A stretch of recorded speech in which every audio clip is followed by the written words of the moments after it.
नमस्कार, मैं doctor Madan Lal Bhatt, vice chancellor King George Medical University. आज मैं संक्षेप से कोविड-19 कोरोना वायरस इन्फेक्शन से बचने के लिए और उसके खतरों के बारे में संक्षेप में बताने जा रहा हूँ।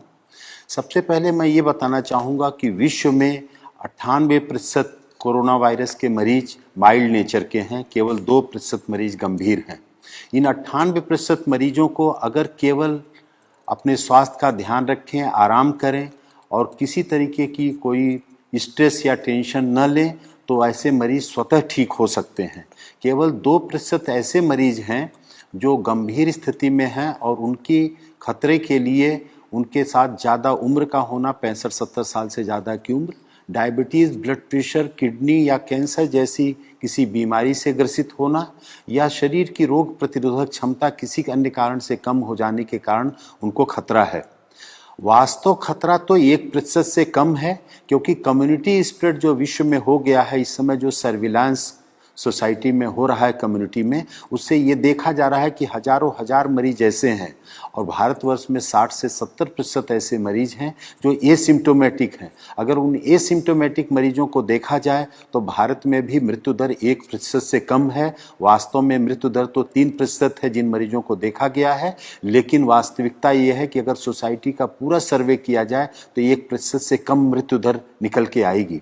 ऐसी स्थिति में बचने के लिए जो सामान्य उपाय हैं मैं उनको संक्षेप में बता रहा हूं, जिसको कोई भी व्यक्ति अपने जीवन में स्वस्थ व्यक्ति उपाय के माध्यम से बच सकता है। और कोई व्यक्ति अगर संक्रमित हो गया कोरोना वायरस से तो भी उससे ठीक होने की संभावना बहुत ही ज़्यादा रहेगी। पहली तो बात यह है कि व्यक्ति को स्वस्थ जीवन शैली का पालन करना चाहिए। स्वस्थ जीवन शैली में 6 से 8 घंटे की अच्छी नींद लेना आवश्यक है। इस नींद के घंटे में रात को 10 बजे से प्रातः 4 बजे का समय अवश्य इंक्लूडेड होना चाहिए। दूसरा आवश्यक है कि व्यक्ति को पर्याप्त मात्रा में पानी पीना चाहिए।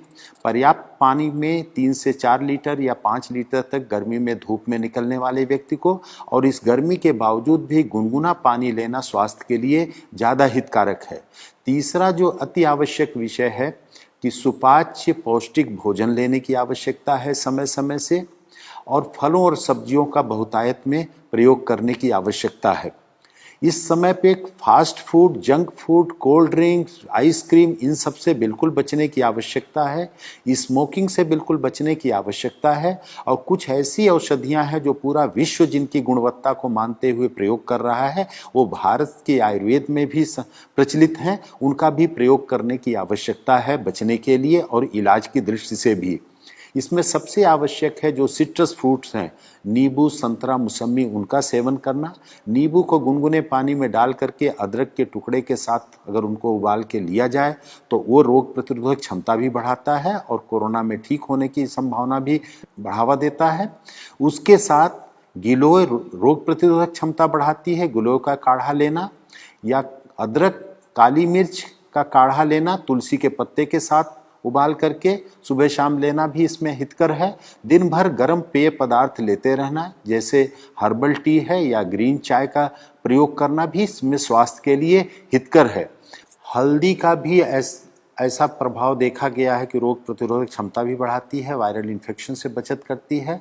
तो हल्दी दूध में डाल करके साथ में अगर काली मिर्च को भी प्रयोग किया जाए, खास तौर से हल्दी 4 तो काली मिर्च 1 के अनुपात में अगर दूध में डाल करके लिया जाए तो ये भी कोरोना इन्फेक्शन में सहायक है।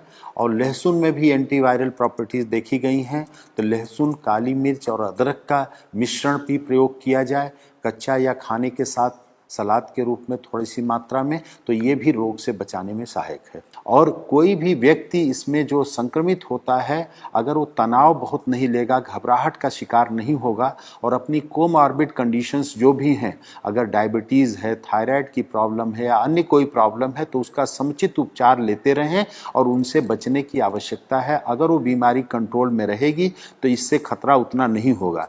और एक सौभाग्य की बात है कि प्रारंभ में माना जाता था कि गर्भवती महिलाओं के लिए, बच्चों के लिए भी ये बहुत खतरनाक बीमारी हो सकती है, लेकिन जो भारत में देखा गया है कि गर्भवती महिलाएं भी बहुत जल्दी ही शीघ्र वायरल फ्री होकर के डिस्चार्ज हो रही हैं। हमारे किंग जॉर्ज चिकित्सा विश्वविद्यालय में 2 महिलाएं 6 महीने और 8.5 महीने की प्रेगनेंसी के साथ 5 दिन से कम समय में वायरल फ्री होकर के डिस्चार्ज हो गई।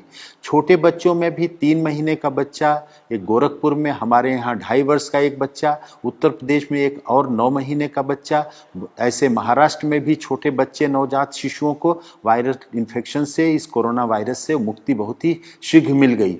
तो उन बच्चों पर भी ध्यान देना है और ख़ास तौर से जो ध्यान देने की आवश्यकता है कि इसके लिए कोई वायरल एंटीवायरल ड्रग नहीं है, कोई वैक्सीन नहीं है, अतः सोशल डिस्टेंसिंग या फिजिकल डिस्टेंसिंग का पालन करें, हाथ को बार बार साबुन पानी से धोते रहें या हैंड सैनिटाइजर का प्रयोग करें और बाहर निकलते समय मास्क का नियमित रूप से यदि कोई प्रयोग करे तो वो बच सकता है। और यही इस वायरस की लड़ाई के लिए सबसे बड़ा साधन है। और अपने को बचाएं, दूसरों को बचाएं। इस संदेश से जितना भी अपने को लाभान्वित करें, दूसरों को बता करके लाभान्वित करें, वही इस मानवता की बहुत बड़ी सेवा होगी। आपको बहुत बहुत धन्यवाद।